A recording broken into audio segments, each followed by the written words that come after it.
नमस्कार and very good morning to all my dear friends. आज 19th सितंबर 2022 है। Welcome to the Hindu analysis of curiously education official channel of Prashant Mavani. दोस्तों, मैं हूं Prashant Mavani. I hope you learning good. जो नए स्टूडेंट्स हैं उनको बता दूं कि हम जो दिन की शुरुआत है, डिस्कशन की शुरुआत जो है वो हम किसी एक विषय से करते हैं। या तो आपको सोचने के बारे में बताया जाता है कि कोई विषय पर सोचिए, और यहाँ पर आज का जो एक टॉपिक है that is national biofuel policy. आपको इस पर थोड़ा रिसर्च करना है, सारे स्टूडेंट्स को रिसर्च करना है। और मैं चाहता हूँ कि आप अपने कुछ पॉइंट्स जो हैं नेशनल बायोफ्यूल पॉलिसी के बारे में, पॉइंट्स जब आप इकट्ठा कर ले तो पॉइंट्स को आपको कमेंट सेक्शन में लिखने हैं। और देखिए, जो स्टूडेंट्स शेयर करेंगे, जो लिखेंगे, उनको सबसे ज़्यादा फ़ायदा होगा।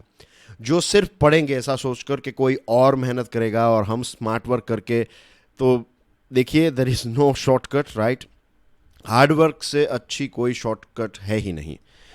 तो जो सो कॉल्ड ऐसा सोच रहे हैं कि अगर हम नहीं करेंगे और दूसरे स्टूडेंट्स जो हैं पॉइंट लिखेंगे और उसमें से पढ़ लेंगे, तो हाँ, शायद आपको मज़ा तो आ जाएगा, ऐसा लगेगा कि आप जीत गए हैं। लेकिन लॉन्ग टर्म में जो दिमाग रिसर्च करने के लिए कैपेबल बन गया है, जो छोटी बड़ी सारी चीज़ों को रिसर्च करने की क्षमता रखता है, राइट, मेहनत करता है, तो वो धीरे धीरे वो दिमाग जो है उसकी एक हैबिट फॉर्म होने लगती है। और यही हैबिट जो है वो आपको बहुत काम आएगी।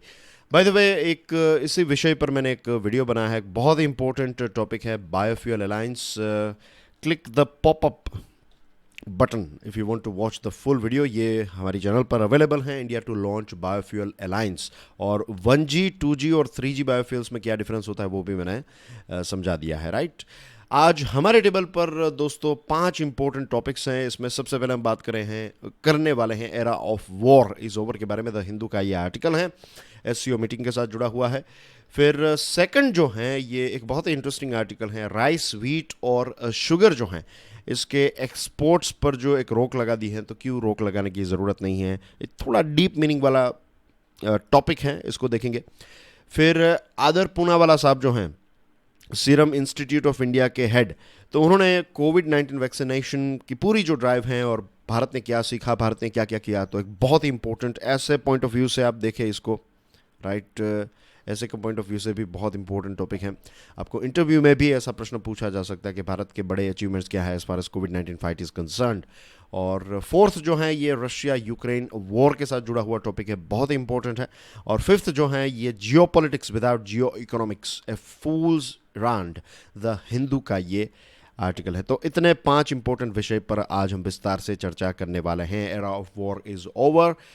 GS2 general studies 2 mains examination में जो GS2 हैं उसके सिलेबस को देखेंगे तो इम्पोर्टेंट इंटरनेशनल इंस्टीट्यूशंस, राइट, तो इसमें SCO की बात हो रही है। इसके साथ इंटरनेशनल रिलेशंस के पॉइंट ऑफ व्यू से देखें तो भी इम्पोर्टेंट हैं। SCO की मीटिंग 2022 की जो है वो कहाँ पर हुई? Meeting in the sense summit. Summit और मीटिंग में डिफरेंस ये होता है कि समिट जो होती हैं वो स्पेसिफिकली, आप मीटिंग भी कह सकते हैं, meeting is not wrong word, लेकिन एक बेसिक समझ में आपको दे दूं कि समिट का मतलब ये होता है कि जो भी देश पार्टिसिपेट करेंगे तो उनके हेड आएंगे, उनके सबसे पावरफुल लीडर्स जो हैं वो इस मीटिंग में आएंगे। तो हमारे देश के सबसे पावरफुल लीडर कौन है? Prime minister. तो चाइना के जो हैं दैट इज़ प्रेसिडेंट, रशिया के जो हैं तो दैट इज़ प्रेसिडेंट। तो इस प्रकार से समिट जब होती है तब मोस्ट पावरफुल लीडर्स जो हैं उस पर्टिकुलर देशों के, तो वो इस मीटिंग में फिर समिट का पार्ट बनते हैं, राइट। तो एक बेसिक चीज़ थी। तो SCO समिट 2022 समरकंद उज़्बेकिस्तान में हुई। और SCO जो है, SCO's new agreements on regional engagement. अब SCO नए एग्रीमेंट्स के रीजनल एंगेजमेंट पर और ज़्यादा हम काम करें, इन सारी चीज़ों पर डिस्कशन हुई। डिस्कशन जो है वो इस बात पर भी हुई कि ईरान को एक फुल टाइम SCO का मेंबर बनाया जाए, राइट। तो inducting Iran as a member was also part of the discussion. इसके साथ ट्रेड पर डिस्कशन हुई, टूरिज्म पर डिस्कशन हुई, और SCO का एक बहुत इंपॉर्टेंट रोल जो है that is Shanghai cooperation organisation, terrorism और काउंटर टेररिज्म को लेकर काफ़ी सीरियस रहता है। तो काउंटर टेररिज्म पर भी डिस्कशन हुई है। अब यहाँ पर मैं बार बार डिस्कशन शब्द का इस्तेमाल इसलिए कर रहा हूँ क्योंकि देखिए SCO इज़ इम्पोर्टेंट, लेकिन जो इससे पहले की डिस्कशन में मैंने बताया था राइट कि सिर्फ बातें करने से कुछ नहीं होगा, वी नीड टू, अंग्रेजी में कहते हैं वॉक द टॉक, यानी कि जो आप कहते हैं वो करिए। तो एससीओ को ये डिस्कशन जो होती है ट्रेड, टूरिज्म और काउंटर टेररिज्म पर, तो इस पर जो बातें होती है तो इसको इम्प्लीमेंट करना जो है दैट इज़ ऑल्सो इम्पोर्टेंट। वरना आप मिलते रहिए, मीटिंग्स होती रहेगी, कुछ अगर मीन्स मैं आपके साथ 15 मीटिंग कर लूँ लेकिन हम कुछ एक्शन ही नहीं लेते हैं तो उसका क्या मतलब है? कोई मतलब नहीं है ना। इट्स लाइक के मोटिवेशनल वीडियो देखा और फिर बस देख कर सो गए, तो कोई रिजल्ट ही नहीं मिलेगा if you don't take action. तो एससीओ को यहाँ पर एक्शंस लेने की ज़रूरत है। अब ये एससीओ की समिट जो है ये अपने आप में बहुत इंपॉर्टेंट इसलिए भी हैं, या फिर ये पर्टिकुलर 2022 वाली मीटिंग जो है, समिट जो है, ये इंपॉर्टेंट इसलिए रही क्योंकि पहली बार यूक्रेन का जब से वॉर स्टार्ट हुआ है और लगभग अब 7 महीने हो चुके हैं, तो इन 7 महीनों में पहली बार रशिया के प्रेसिडेंट व्लादिमीर पुतिन जो हैं वो किसी देश की यात्रा पर गए या फिर रशिया के बाहर निकले। तो this is itself a very good, not very good but अपने आप में एक बहुत ही इंपॉर्टेंट चीज़ है, इज़न्ट के रशिया के जो एक देश जो एक यूएनएससी का भी मेंबर है राइट, एक बहुत ही इंपॉर्टेंट ग्लोबल प्लेयर है, न्यूक्लियर पावर है, और ये देश जो है वो एक मीटिंग को अटेंड करता है, इसके लीडर जो है सबसे ताकतवर लीडर अटेंड करते हैं। तो this is of course a very important thing. दूसरी चीज़, प्राइम मिनिस्टर नरेंद्र मोदी साहब जो हैं उन्होंने भी, यानी कि हमारे देश ने भी इस समिट को अटेंड किया, और पहली बार ऐसा हुआ कि मिस्टर पुतिन और प्राइम मिनिस्टर नरेंद्र मोदी के बीच में एक फेस टू फेस मीटिंग हुई सिंस द वॉर। ये जब से यूक्रेन वाला वॉर चला है उसके बाद टेलीफोन पर तो बातचीत हुई है, लेकिन पहली बार दोनों लीडर्स जो हैं वो एक दूसरे को मिले। And this was also the first time prime minister Modi came face to face with Pakistan prime minister Shahbaz Sharif. पहली बार शहबाज शरीफ जब से प्राइम मिनिस्टर बने हैं तो पहली बार ऐसा हुआ कि आमने सामने आए, फेस टू फेस आए, बातचीत नहीं हुई है, मीटिंग नहीं हुई है। मीटिंग जो है वो इनके साथ हुई। अगर बड़े लीडर्स की बात करें, बड़े देश की बात करें, तो भारत की मीटिंग जो है वो रशिया के साथ हुई है, ईरान के साथ भी मीटिंग हुई, दूसरे देशों के साथ भी मीटिंग हुई, लेकिन as far as China is concern तो चाइना के साथ मीटिंग नहीं हुई है। पाकिस्तान के साथ बायलैटरल मीटिंग नहीं हुई है। मिस्टर मोदी ने ओपनिंग कमेंट में मिस्टर पुतिन को ये कहा कि ये युद्ध का जो समय है, एक ऐसा युग था जिसमें युद्ध होते थे, तो अब ये युद्ध का युग जो है वो ख़त्म हो चुका है। और ये ऐसा नहीं था कि भारत ने दुनिया के सामने रशिया को ताना मारा है, ऐसा बिल्कुल नहीं है। भारत ने अपनी चिंता जो है वो व्यक्त की है, और बदले में मिस्टर पुतिन ने भी ये कहा है कि भारत की जो चिंता है वो रशिया अच्छी तरीके से समझता है, और हम भी चाहते हैं कि ये युद्ध जो है वो जल्द से जल्द ख़त्म हो जाए। ऐसे शब्द मिस्टर पुतिन के थे। इंडिया जो है अब एससीओ का चेयर बन गया है राइट, मीन्स अब भारत जो है वो एससीओ को हैंडल करेगा। इसी के साथ मैंने और एक बात बताई थी आपको कि G20 समिट जो है, तो नेक्स्ट समिट जो G20 की है वो भी भारत में होगी। दिसंबर से हम G20 का भी चार्ज जो है वो संभालेंगे। तो आप समझ लीजिए कि अब से आप गिन लीजिए एंड ऑफ 2022 और 2022 के एंड से लेकर आप 2023 वाला ये पूरा साल जो है ना, नेक्स्ट ईयर, तो बहुत सारी इंटरनेशनल रिलेशन को लेकर आपको बहुत सारी चीज़ें जो हैं वो पढ़ने को मिलेगी। हम बनाएंगे बहुत सारे वीडियोस और बहुत सारे इंपॉर्टेंट विषय पर डिस्कशन भी करेंगे, क्योंकि अब एससीओ, G20 और इसके अलावा दूसरी बहुत सारी मीटिंग्स जो हैं वो हमारे देश में होगी।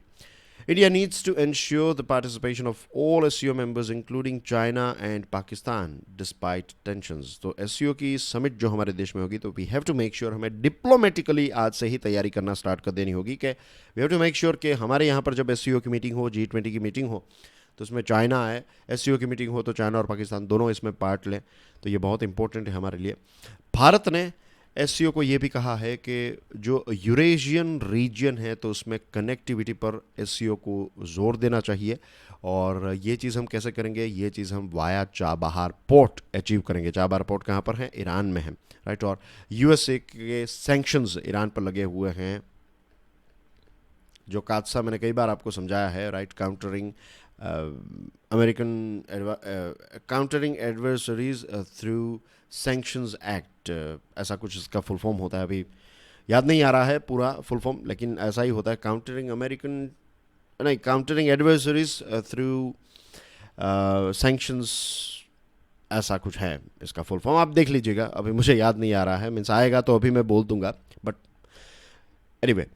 तो ये रहा ग्वादर, आप देख लीजिए, राइट। ये ग्वादर किसने डेवलप किया है? चाइना ने डेवलप किया, पाकिस्तान में है। China Pakistan economic corridor, again right, जो बेल्ट एंड रोड इनिशिएटिव का पार्ट है। तो चाइना तो इस ग्वादर को ही प्रमोट करने की कोशिश करेगा, लेकिन भारत ने चाबहार जो ईरान में है उसको डेवलप बनाया। और जब स्टार्टिंग में मैंने आपको बताया ना कि एससीओ में ईरान को फुल मेंबरशिप देने की जो बात है, तो डिस्कशन हुई, तो that is good for India as well. तो इसके माध्यम से क्या होगा कि क्योंकि Pakistan means prime minister Modi साहब ने ये भी एक स्टेटमेंट दिया था, अपना ऑफिशियल स्टेटमेंट जब हम देखते हैं अभी जो एससीओ की समिट का, तो उसमें प्राइम मिनिस्टर साहब ने ये भी बताया कि जो देश हैं उनको, अलग अलग देशों को या फिर मेंबर स्टेट्स जो हैं उनको ट्रांजिट की परमिशन भी देनी चाहिए। ट्रांजिट यानी कि कई बार क्या होता है कि हमारे जो एरोप्लेन्स होते हैं ना, तो पाकिस्तान अपनी एयर स्पेस का इस्तेमाल करने से मना कर देता है कि नहीं, इंडिया जो है वो यूज़ नहीं कर सकता। तो इस प्रकार की चीज़ें नहीं होनी चाहिए, लेकिन पाकिस्तान ऐसा करता रहता है। तो हम क्या करें? तो ये हर वक्त तो हम पाकिस्तान पर रिलाय नहीं रह सकते। तो यहाँ पर वाटरवेज के माध्यम से यहाँ तक सामान पहुँचाया जाए, और यहाँ से फिर रेल और रोड के माध्यम से अफ़गानिस्तान, और सिर्फ अफ़गानिस्तान नहीं, ईरान से फिर आप तुर्कमेनिस्तान और दूसरे देशों तक भी सामान पहुँचा सकते हैं। तो ये जो नया ट्रेड है, रूट है कि मुंबई से फिर ईरान, ईरान से फिर मॉस्को तक, तो इसका नाम है international north south transport corridor, INSTC, right. इसको कई बार ट्रांसपोर्ट कॉरिडोर, कई बार ट्रेड कॉरिडोर कहा जाता है, सेम चीज़ की बात है।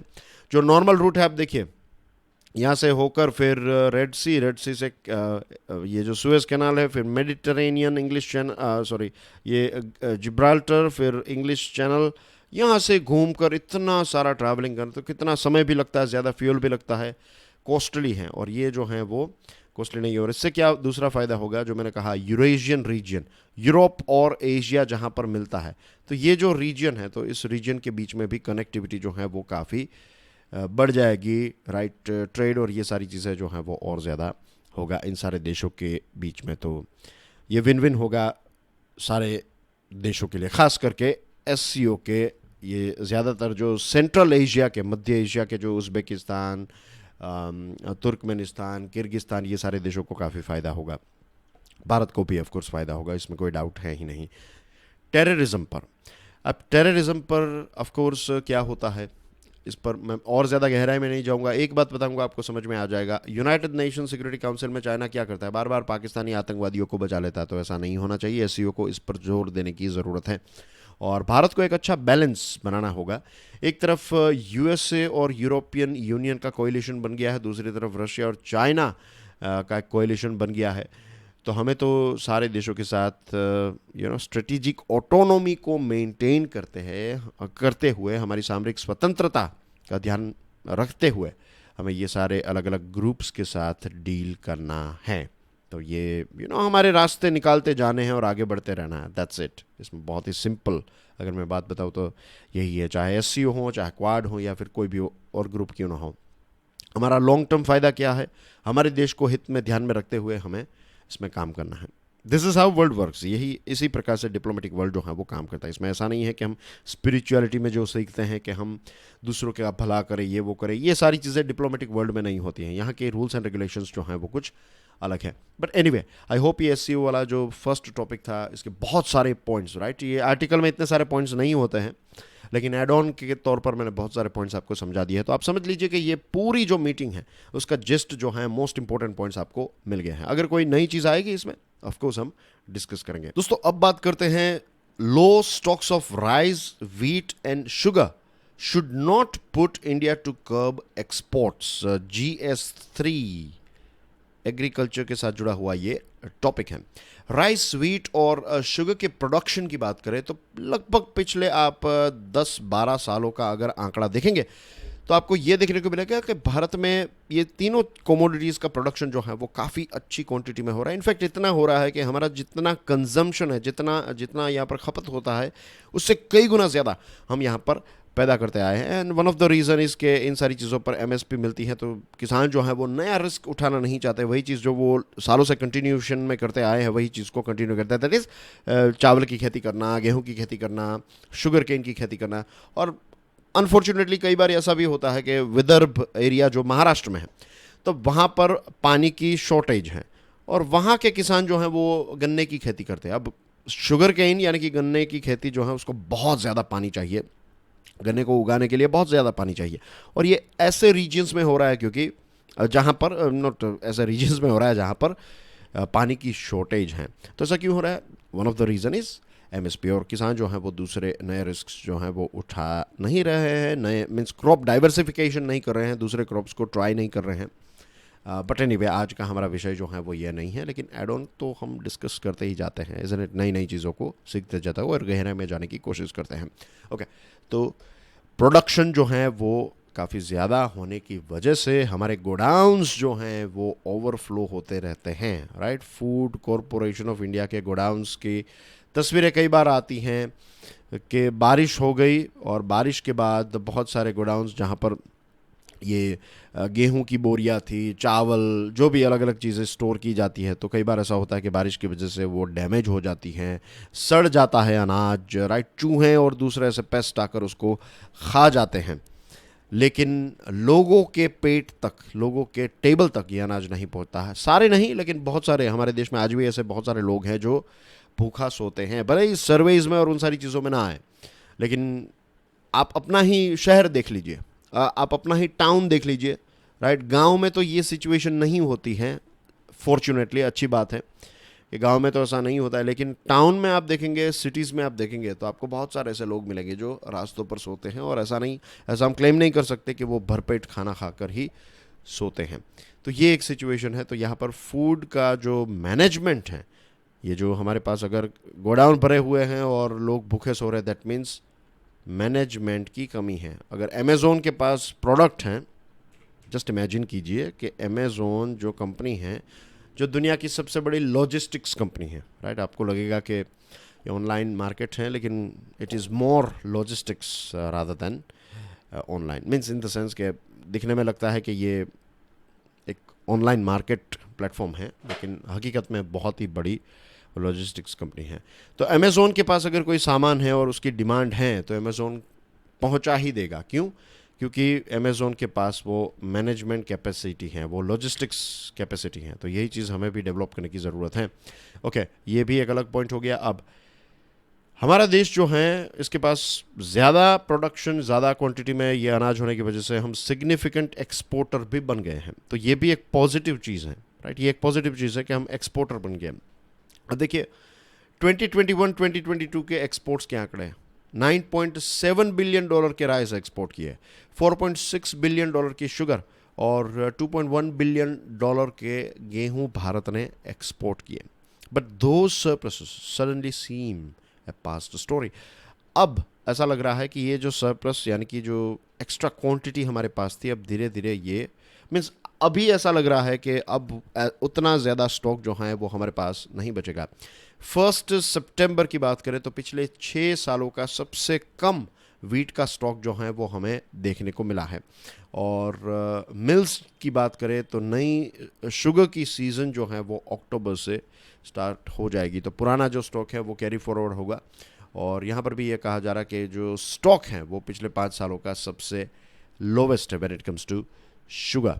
और राइस की सिचुएशन देखा जाए तो राइस की सिचुएशन रिलेटिवली कंफर्टेबल है, लेकिन खारिफ क्रॉप का जो प्रोडक्शन है, उसकी जो करंट साइज़ है खारिफ क्रॉप की, उसको लेकर प्रश्न उठ रहे हैं। दो चीज़ें हैं, एक तो बहुत सारी जगहों पर जो गैंजेटिक प्लेन्स हैं, राइट? तो यहाँ पर जो उत्तर प्रदेश, बिहार एक्सेट्रा, ये वाला पूरा जो रीजन है, तो यहाँ पर डेफिसिट मॉनसून, बारिश कम होने की वजह से जो खारिफ ये क्रॉप्स हैं, तो उनकी जो प्लाइंग है, बेसिकली उसकी खेती जो है वो अफेक्ट हुई है कम बारिश की वजह से। एंड जो दूसरा रीज़न बताया जा रहा है दैट इज़ कि पंजाब और हरियाणा में एक नया वायरस आया है और इस वायरस की वजह से बहुत सारे प्लांट्स जो हैं वो स्टंट हो रहे हैं, वो बड़े नहीं हो पा रहे हैं।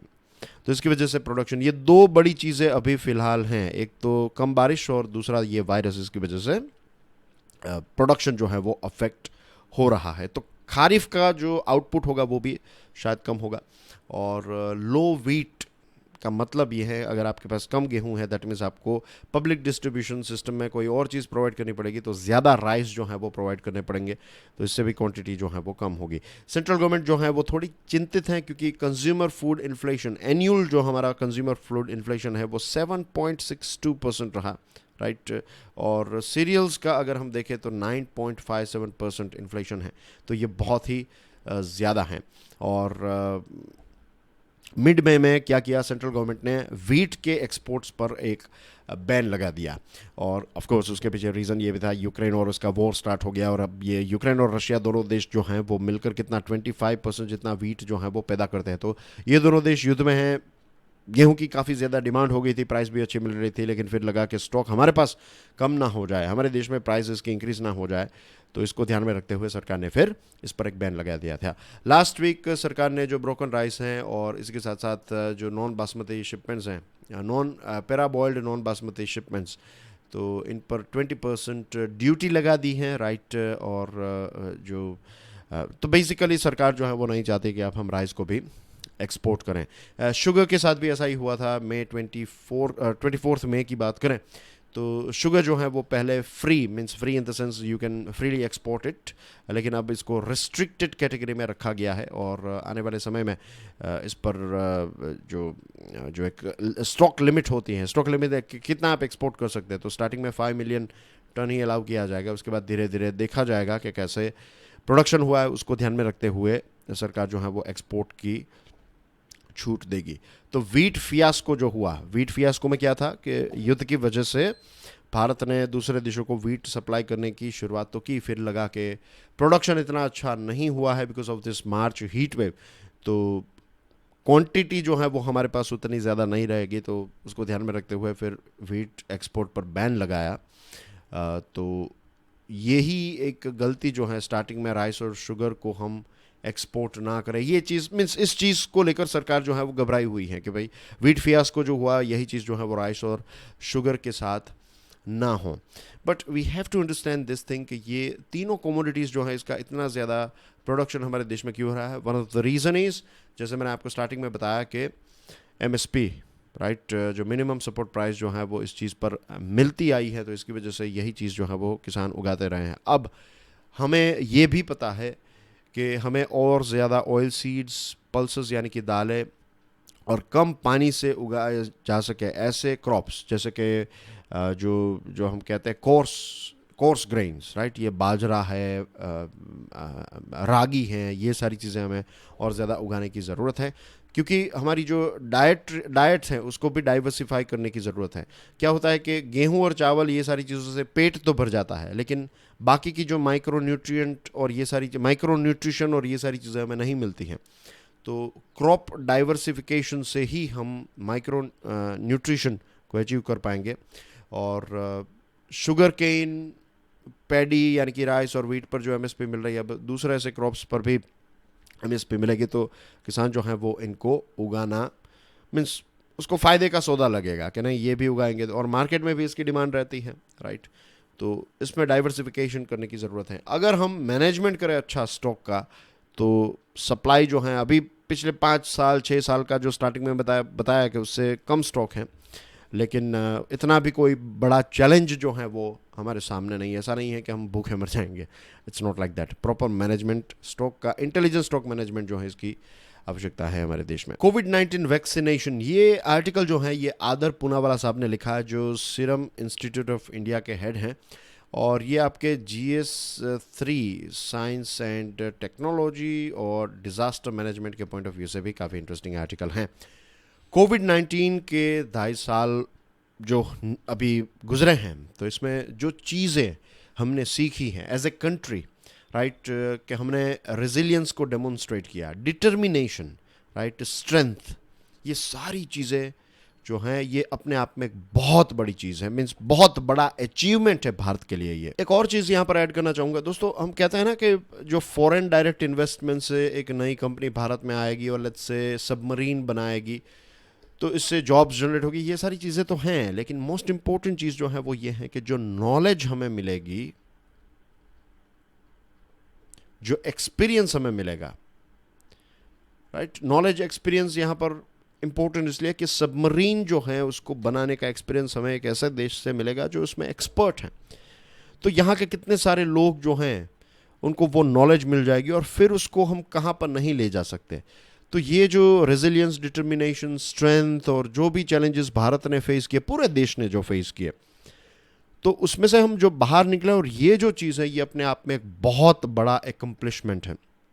हमारे देश की जो मैन्युफैक्चरिंग कैपेसिटी है, वैक्सीन मैन्युफैक्चरिंग कैपेसिटी, तो उसका एक डेमोन्स्ट्रेशन रहा कि वी कैन अचीव, और वो भी बहुत ही डिफिकल्ट टाइम में।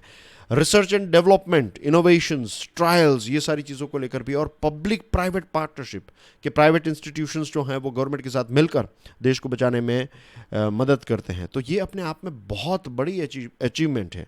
डिजिटलाइजेशन ऑफ वैक्सीनेशन ड्राइव, कैसे गवर्नमेंट डिपार्टमेंट्स जो है वो मिशन मोड पर एक गवर्नमेंट, एक यूनिट बनकर, एक इकट्ठा होकर एक यूनिट बनकर हमने कोविड के खिलाफ लड़ाई की, और जो कम्युनिकेशन किया कि हमें जो जैब्स हैं, जो वैक्सीनेशन है, मीन्स बिलियंस ऑफ लोगों को कन्विंस करना, कम्युनिकेट करना कि आप वैक्सीनेशन, टीका करवाइए। तो मीन्स आप ट्राई कीजिएगा अपनी सोसाइटी में 5 लोगों को कहिए कि कोई अगर अच्छी चीज़ आप इम्प्लीमेंट करना चाहते हैं तो उनको कन्विंस करने की कोशिश कीजिएगा, आपको पता चलेगा कितना डिफ़िकल्ट है। और 1 बिलियन लोगों को मोटिवेट करना, कम्युनिकेट करना, तो इट्स वेरी वेरी चैलेंजिंग। तो ये भी हमारे बहुत बड़े अचीवमेंट है। नो डाउट ये SARS-CoV-2 जो है एक नोवेल कोरोना वायरस इसको कहते हैं। नोवेल क्यों? क्योंकि अपने आप में नया था।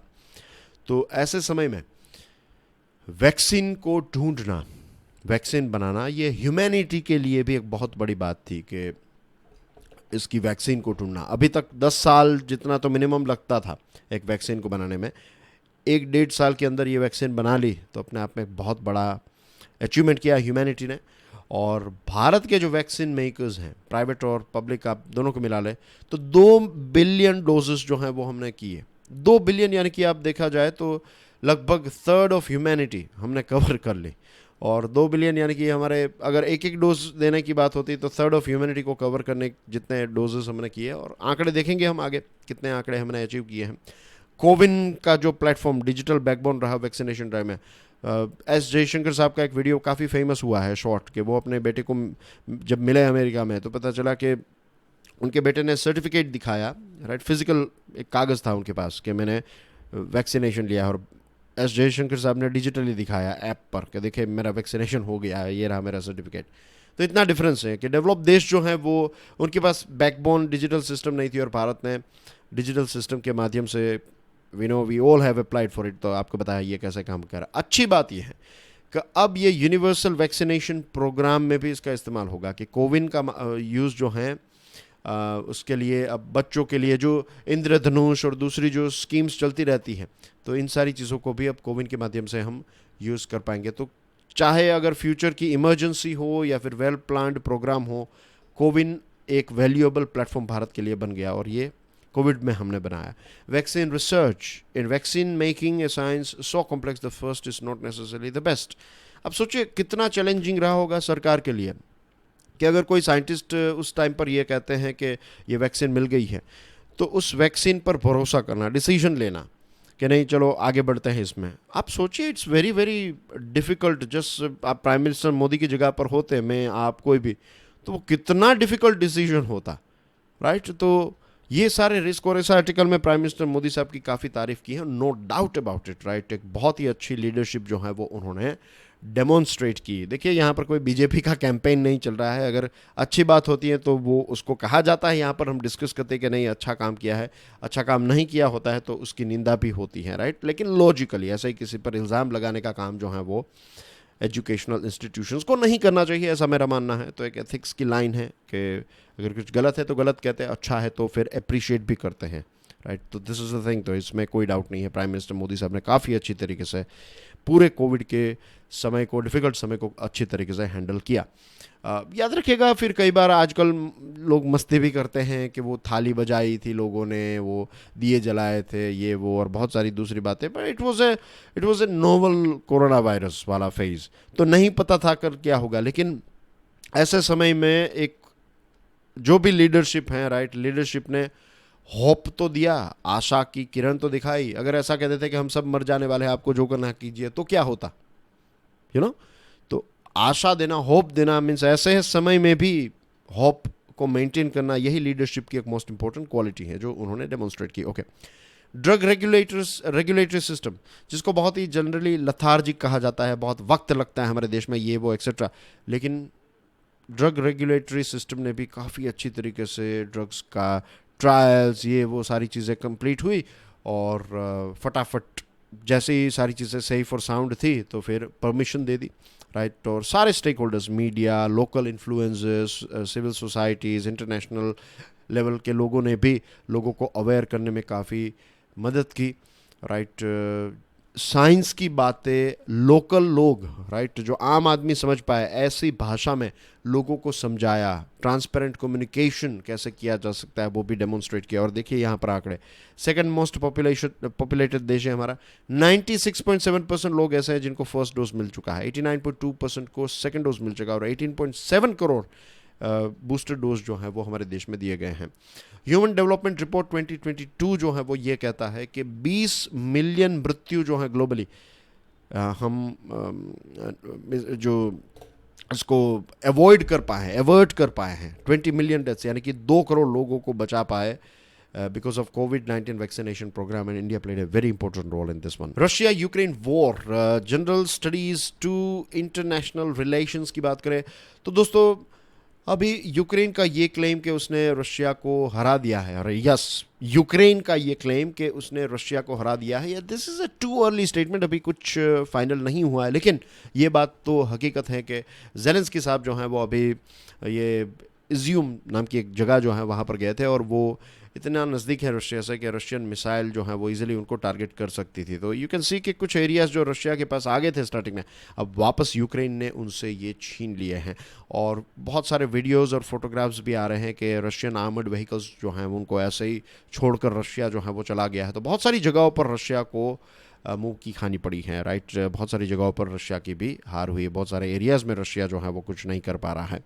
और ये भी एक ख़तरा है कि जितना रशिया मीन्स, अब रशिया एक बहुत ही ताकतवर देश है, तो अगर इसकी इज़्ज़त इस प्रकार से यहाँ पर इनकी जो एक आबरू है, इज़्ज़त जो है वो इस प्रकार से अगर डिस्ट्रॉय हो रही है, तो फिर वो कुछ ऐसे फोर्सेस का भी इस्तेमाल करेगा जो काफ़ी डेंजरस हो सकते हैं, राइट।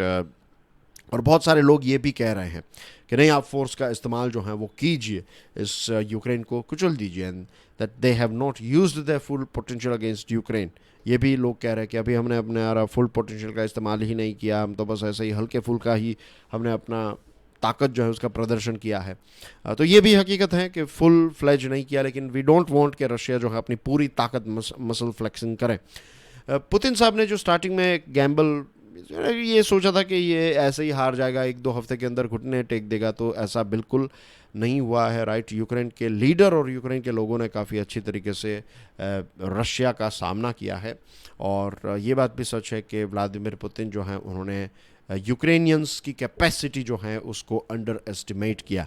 और सबसे बड़ी गलती यही होती है किसी भी युद्ध के समय में, अगर आप सामने वाले को अंडर एस्टिमेट करते हैं, अपने राइवल को अंडर एस्टिमेट करते हैं, तो आपकी सबसे बड़ी गलती होती है। मिस्टर ज़ेलेंस्कीज़ बिगेस्ट अचीवमेंट, उनकी जो बिगेस्ट अचीवमेंट है वो ये नहीं है कि उन्होंने रशिया से अपनी ज़मीन वापस ले ली। The most important thing is कि उनका जो सबसे बड़ा अचीवमेंट ये है कि रशियन फोर्सेस जो है वो अब डीमोरलाइज हो चुके हैं। उनको ऐसा लग रहा है कि हम ऐसे ही लड़ रहे हैं, कहाँ पर लड़ रहे हैं, क्या ऑब्जेक्टिव है, कुछ पता नहीं, ऐसे ही रशिया जो है वो लड़ रहा है। तो ऐसा रशियन फोर्सेस को फील होने लगा है, ऐसे रिपोर्ट्स आ रहे हैं। और इंटरनेशनल लेवल पर रशिया जो है वो आइसोलेट हो चुका है। यूनाइटेड नेशंस सिक्योरिटी काउंसिल में देखिए, जनरल असेंबली में देखिए, भारत जैसा देश जो रशिया का एक बहुत ही अच्छा मित्र है वो न्यूट्रल रह रहा है, वो रशिया को सपोर्ट नहीं कर रहा है। ये भी एक बहुत बड़ा इशारा है कि रशिया जो है वो अकेला फील करने लगा है। और वो कभी नहीं बताएगा, रशिया कभी नहीं कहेगा कि उनकी इकोनॉमी जो है वो अब अफेक्ट हो रही है, राइट। लेकिन ये बात भी हकीकत है कि ये जो सैंक्शंस और ये सारी चीज़ें लगाई हैं और बहुत सारे देश जो हैं वो रशिया के अगेंस्ट हो गए हैं, तो इसकी वजह से रशिया को प्रेशर तो है, रशिया पर काफ़ी ज़्यादा क्रिएट हुआ है। By and large the world blames him, यानी कि पुतिन को ब्लेम कर रहे हैं for his brinkmanship. European union जो है उनकी एनर्जी सिक्योरिटी की क्राइसिस, श्रीलंका में जो इकोनॉमिक क्राइसिस आई और उसके पीछे वन ऑफ द रीज़न था वो फ्यूल प्राइस एंड एवरीथिंग। तो ये युद्ध जो है इसकी इम्पैक्ट भारत पर भी हुई है, यूरोपियन यूनियन पर हुई है, श्रीलंका जैसे देश पर भी हुई है। तो इसकी वजह से लोग जो हैं वो काफ़ी मीन्स उनको पसंद नहीं है कि ये युद्ध जो हो रहा है उसकी वजह से हम पर इम्पैक्ट हो रही है। तो बहुत सारे देश जो हैं वो रशिया से नाराज़ हो चुके हैं, राइट। भले ही ऐसा नहीं है कि रिलेशन तोड़ दिया, लेकिन पुतिन के साथ या फिर उनकी टीम के साथ बातचीत होती है तो अपनी नाराज़गी जो है वो डेफिनेटली छोटा देश जो है वो भी जता देता है।